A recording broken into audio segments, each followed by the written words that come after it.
Hello and welcome to this week's reading vlog. I'm Chanel and I'm here to tell you about all the books that I read this week. So this week I just read from what I had. Most of them were library books and that's why I have picked those. I think that's straight now.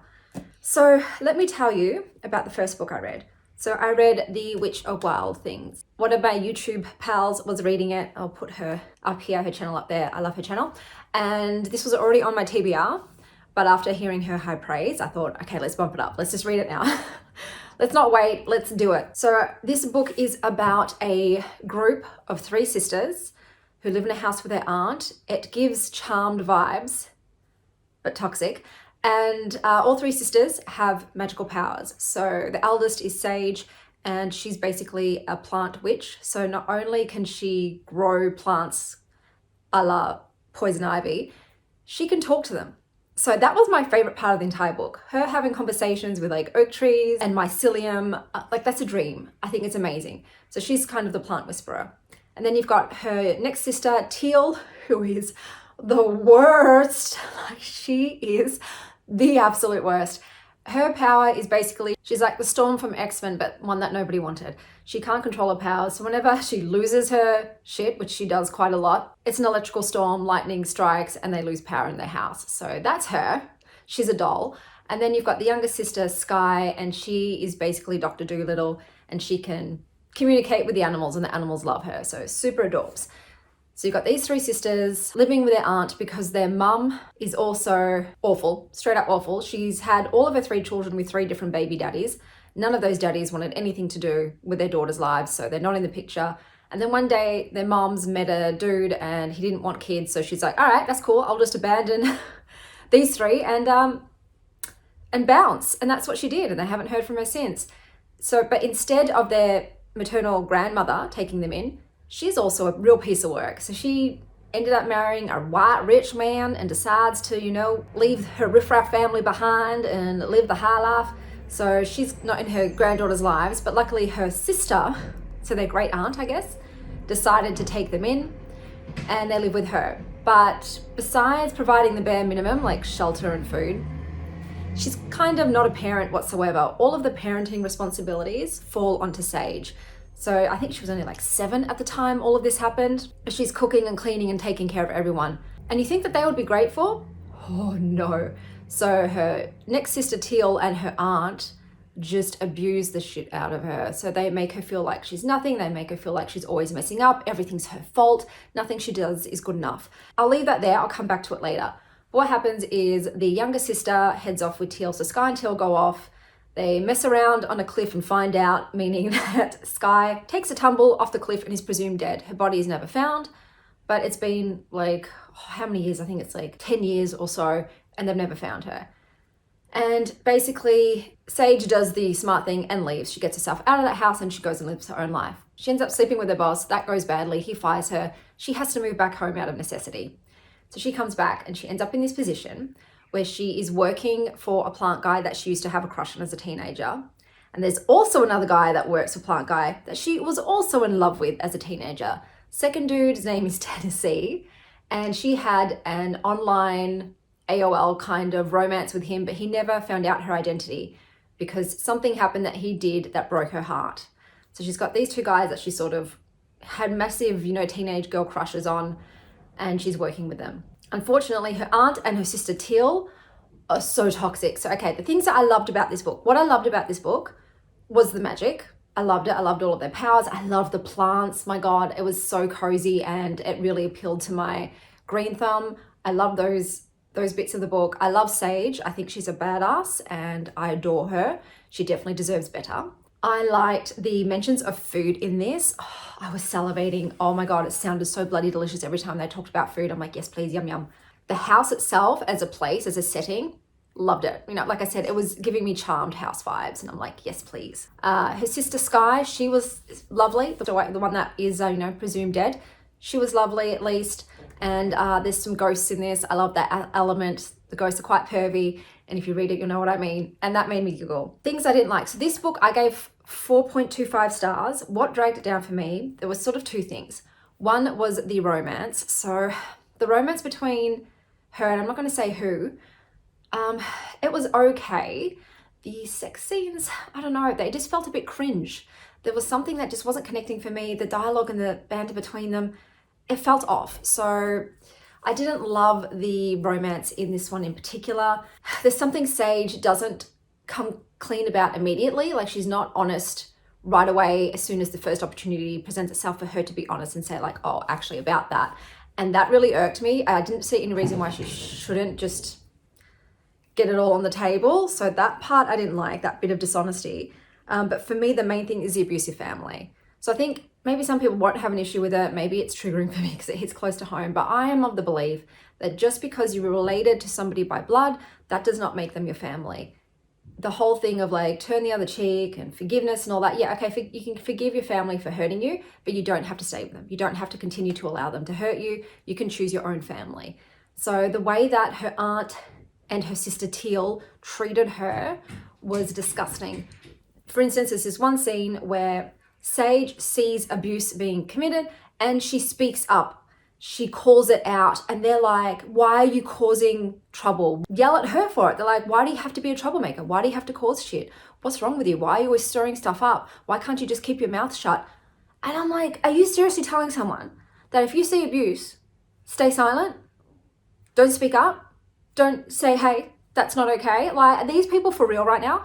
So that's what I mean. They will just make everything Sage's fault. And I'm like, oh my God, Sage, get away. These people are not healthy for you. They don't care about you. Like I said, everything was her fault. And in all those situations, I'm like, nah, that's not her fault. She didn't cause that behavior. She's calling it out. That's what you should do. If someone you love is being hurt, you should probably, at least at the minimum, say something about it. Say like, hey, I saw this. I don't think that's okay. I hated her family, to be honest. And there was no redeeming them for me. I was like, Sage deserves better, and Teal and her aunt need to work on their own shit, and maybe in the future they can talk about having some kind of, relationship, but in the meantime, no. So that was the part of the story that I didn't like, and that just irked me and didn't sit well with me. I know that families have their issues and siblings fight, but it could have been done in a way that wasn't so abusive. Like in one instance, her sister Teal punches Sage in the mouth and splits her lip. Like, that's physical assault.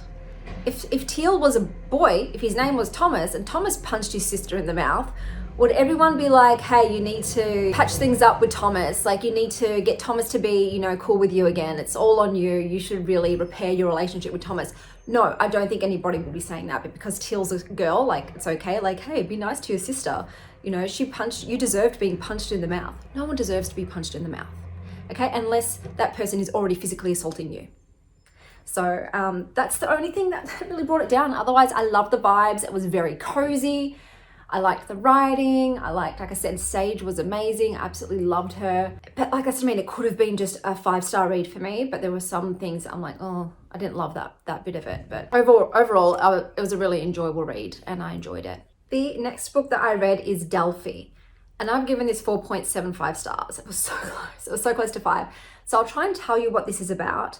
So you've got I think she's a professor and she translates works and she has students, and she's, I think, 45 years old, and she lives with her husband and her son, and I think they're in the UK. And this is set during the pandemic. So it's sort of a look at a middle-class family's life during the pandemic. Now, I'm not really a pandemic person, but I still like this book despite of that element.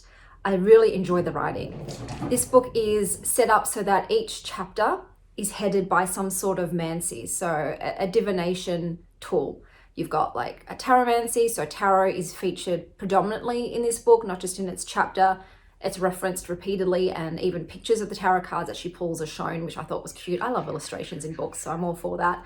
But other mancies too, like tea reading and throwing sheep's knuckles, and a whole bunch. Like you learn all about the mancies in this one, and I love that, because there was someone was like, oh, I've never heard of that. Never heard of that way of divining the future. So I adored that aspect. I like that each chapter was sort of piecemealed like that.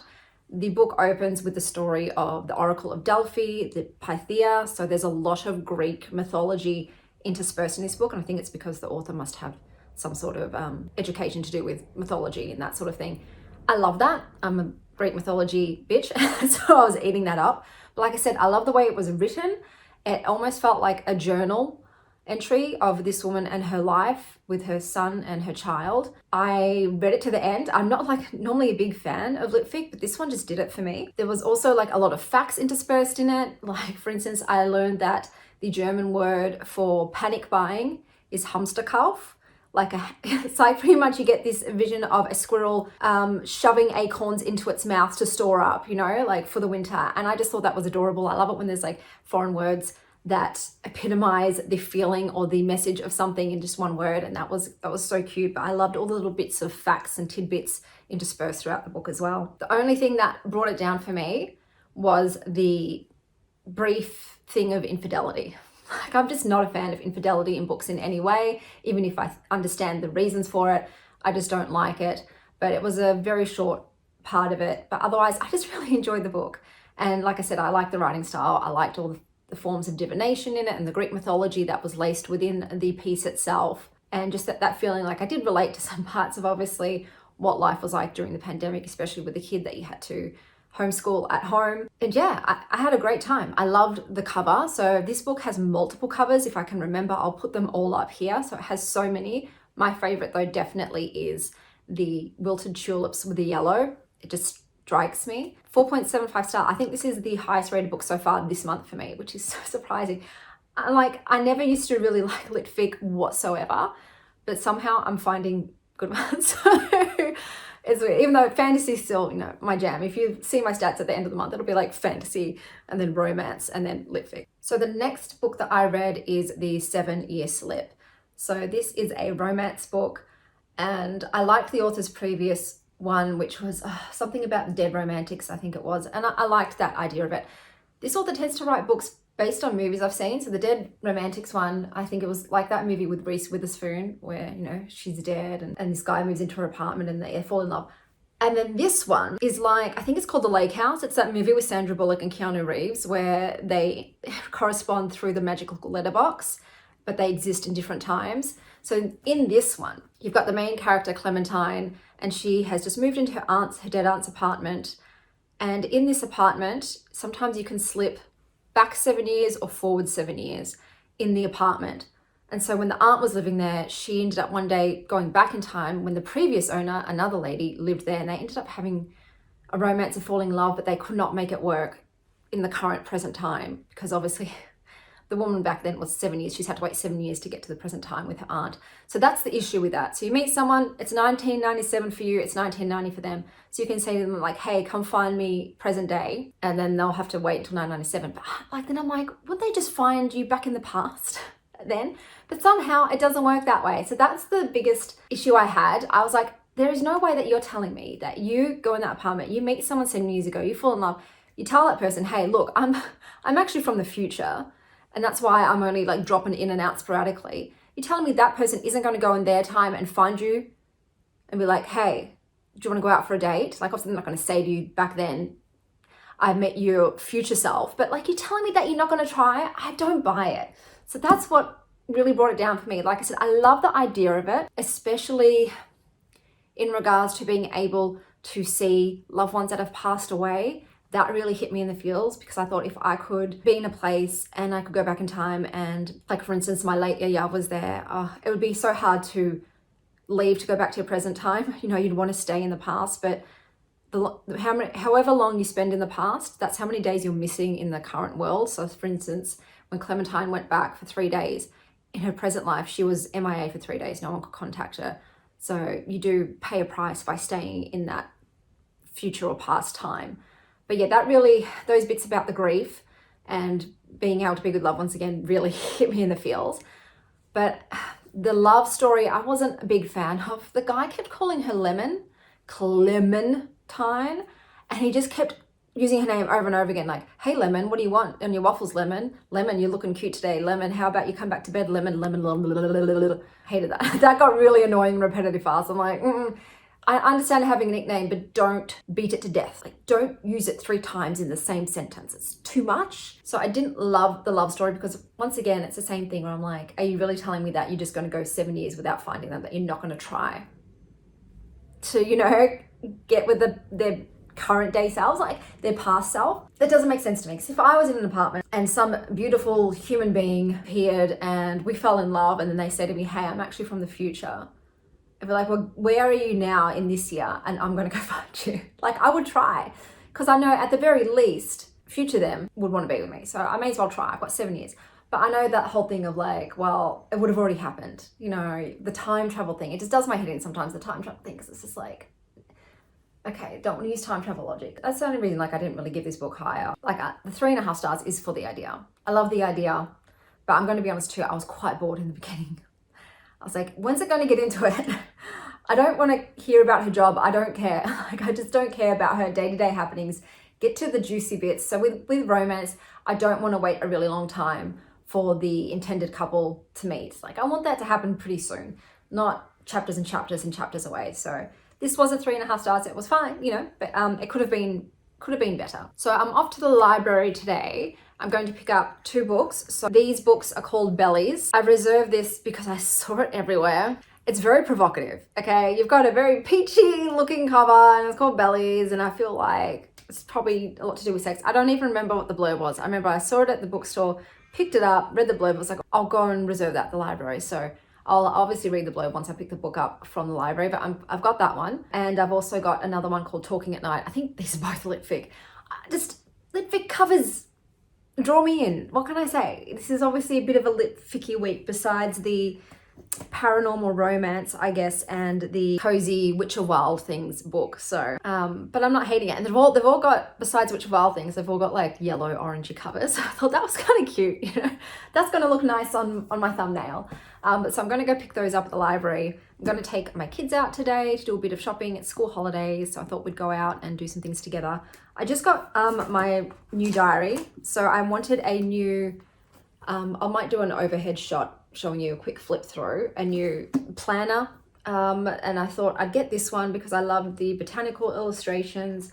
I like that they've got habit trackers and they've got like mood check-ins, and it's a page a day, and I need a page a day when I am doing my daily to-do list because I have so many things to do on that day. So I wanted something a bit more chunky, and I like having the spirals because I like to lay my planners flat. Like, I like to lay them flat out. So yeah, I'm happy. I'm really happy with this one. So it was a good choice. I also got my personal diary. This is a Midori MD. So I've just decorated it sparingly because I'm going to actually put a fuzzy cover on the front, a little furry cover. But this one is just dot grid on cream pages. And this is a page a day pretty much. So it's 366 page book. And I thought I'll start at January 1st and do like a page a day for my journal. But I heard that these, like the papers feels really beautiful quality. But yeah, they are very naked, as you can see.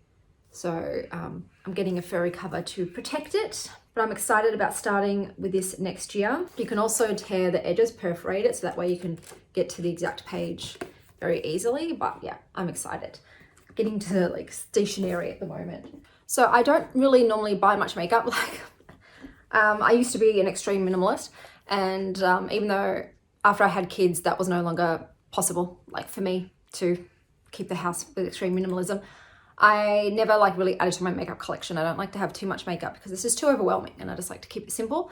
But I was called to buy a new eye palette kit. I just bought my daughter a whole thing of makeup for her 12th birthday. She wanted makeup as a birthday present. So, you know, we went to Mecca and I bought her everything, you know, that she might possibly need. I think the main brands that I used, I wanted like stuff that was as toxic free as possible. So I think I went with RMS and Ilia and Fenty. Like, I try to look at ones that had less stuff. For myself though, I got this Too Faced eyeshadow palette called Italian Spritz. So I'll show you the colors. Those are the colors. I wanted something fun. Like, I don't have anything like this. The palettes I have, it's neutrals. Because like I said, I like to keep it very basic. But I've gone for it because I've decided that next year I'm going to take myself to Italy and London. I haven't left the country in 6 years, and I kept thinking, oh, I'll wait until I meet someone and travel with them. But then with my last partner, we met during the pandemic, so we couldn't travel for the first 2 years anyway. And then we didn't end up doing any traveling together. So I thought, I don't want to keep waiting. You know what I mean? I'm like, what am I doing? Who knows how long it's going to be until you meet someone again. So I thought I'm going to do something that's very terrifying for me, way out of my comfort zone, and travel solo. Like, I'm going to force myself to do it. It's terrifying. Like, I'm not joking when I say I'm terrified to do it. But yeah, I just feel really called to go to Italy for some reason. Like, I keep dreaming about Italy. So I figure like maybe I should go there. I'm thinking the coast or Sardinia. Like, I have to be by a beach. If I'm going to be escaping winter here, I need to go somewhere that I can be near the ocean and on the sand and in the sun. But I'm going to go to London as well because my cousin is currently living there. So I thought, I'll visit her, spend some time in London, and then I'll go to Italy, the Italian coast. So yeah, I'm saving up because Jesus Christ, like when you look up like flights and hotels and everything, it's like, oh, that's gone up a lot in the 6 years that I haven't traveled. I think I'm going to sneeze. Excuse me. Yeah, this was just hitting that vibe. I saw that and I'm like, okay, I'm going to get into the energy, this Italian, spritz energy, and wear the shadow. So that's what I'm wearing today.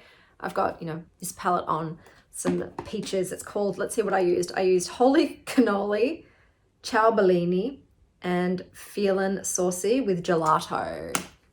So I will touch base with you after we've gone and done our things, and I can show you the next books that I'll be reading.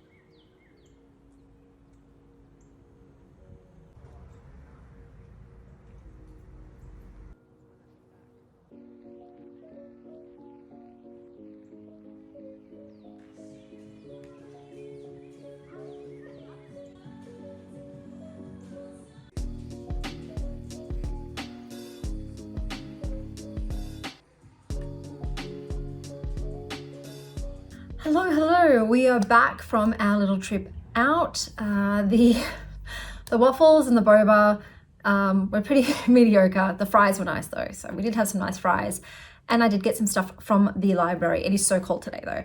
It's spring here in Melbourne, but it is chilly today. So let me show you the other two books. So once again, we have Bellies. This is the cover. As you can see, it is very eye-catching. So this is Bellies, and it says it begins as a typical boy meets boy. We'll see. I might not like it. Like I said, with litfic, it's so hit or miss for me. So we'll have to see how I go. I'll give it 50 pages like I normally do and decide whether or not I'll continue. And then I've got this one, Talking at Night. So it says, Will and Rosie met as teenagers. This looks like a bit of a love as well, litfic love. So this was one of the books that caught my eye from its cover back on that vlog where I judged books based on their covers. So this one finally came in. So we'll try these ones and then I will let you know how we went. I also got this for kiddo. I will only talk about picture books if I think they're amazing. If they're just mediocre, you're not going to hear me review it, but I got this one for her. There's Sylvie. So I just finished reading 64 pages of Bellies, and I am going to DNF it because the writing style really isn't for me. The book is a bit too quiet. There's Tom and Ming. Tom's recently come out as gay, and in the blurb it says Ming ends up wanting to transition. So I like Ming, I don't really like Tom, and Tom is the main character. So I'm deciding to DNF it, but I think this is definitely more, it's me, not you kind of situation. So the next book that I'm going to read is now Talking at Night. I know this is the absolute worst angle, but I've got a cat sitting right on my lap. So I have read 59 pages of Talking at Night because I can't stop at 50 if it's not the end of the chapter. So I kept going to 59. In this book, you have Will and Rosie who meet as teenagers, and it says, as the years roll on, they can't help but find their way back to each other over and over again. The reason that I'm DNFing is, one, the book is one of those books, like Sally Rooney, Normal People, where there are no quotation marks when people are talking. And that's not something I enjoy. I don't like it. My brain doesn't like it. I like to know when people are talking. This also reminds me of Sally Rooney in sort of just the mundaneness of it. So 59 pages in, it's still at the phase where they're both teens and they're just getting to know each other.